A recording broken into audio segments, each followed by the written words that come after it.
not a mascot.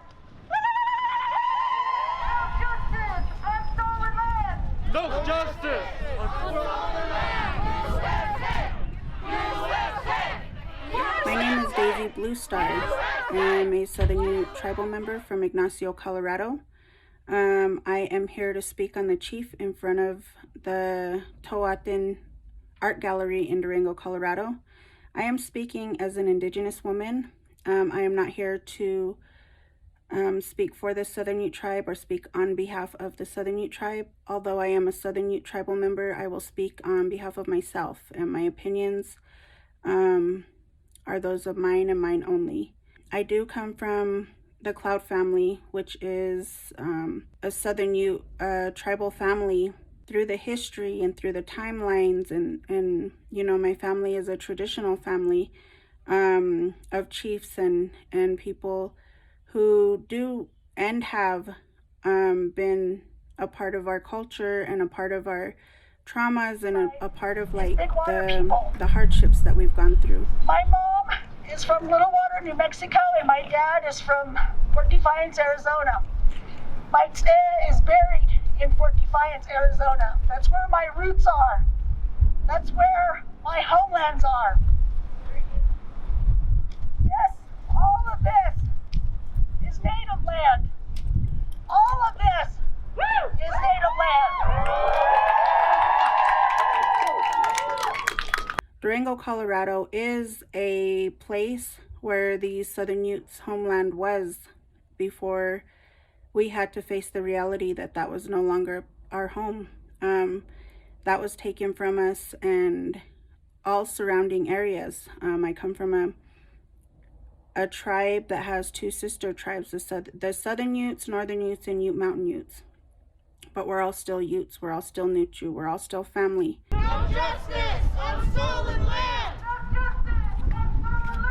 No justice on stolen land. When we were, as Indigenous people, allowed to be citizens and vote, from that time frame, from when we were allowed to start being a part of our own land, which was already a part of our home, which was already a part of who we were, who our grandparents were, our ancestors were, that already belonged to us. That's what we know. To 1960, that's a small time frame. Extremely small time frame.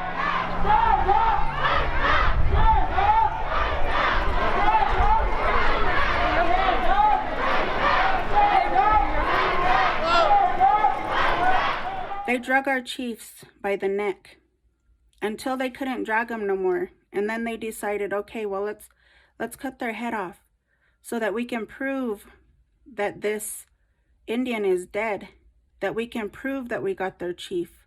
They couldn't cut a finger off. They couldn't cut a piece of the ear off. They couldn't cut that because they couldn't prove that they killed the right Indian unless they cut their head off or unless they drug their bodies across the land to prove that, hey, we killed this Indian. We killed this chief so that we could take over, so we can manipulate their people. But do you recognize the hurt and the pain of having to be stripped of being a Native American who only knew how to live off the land, who only knew how to wear their regalia, who only knew that this was their lifestyle, to 1960, where this chief is wearing cowboy boots and a vest and maricachu clothing. You have to understand the pain that came with that transition from this point to this point. And I understand that the logos, I understand the chief in front of that gallery is a resemblance of everything that's painful, everything that was taken from us.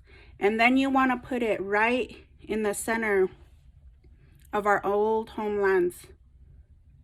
That was the heart of the Ute people. And you want to put that right there in front of us to remind us all the time. And to me, that's not fair. That's not okay. But with that being said, those are my thoughts. Those are my opinions, mine only. And I am a Southern Ute tribal member who comes from a background of a very long line of chiefs.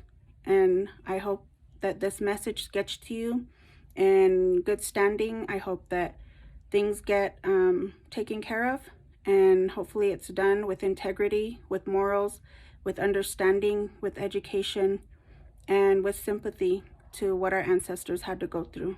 So to wish the Goyak, all my relations, Daisy Bluestar.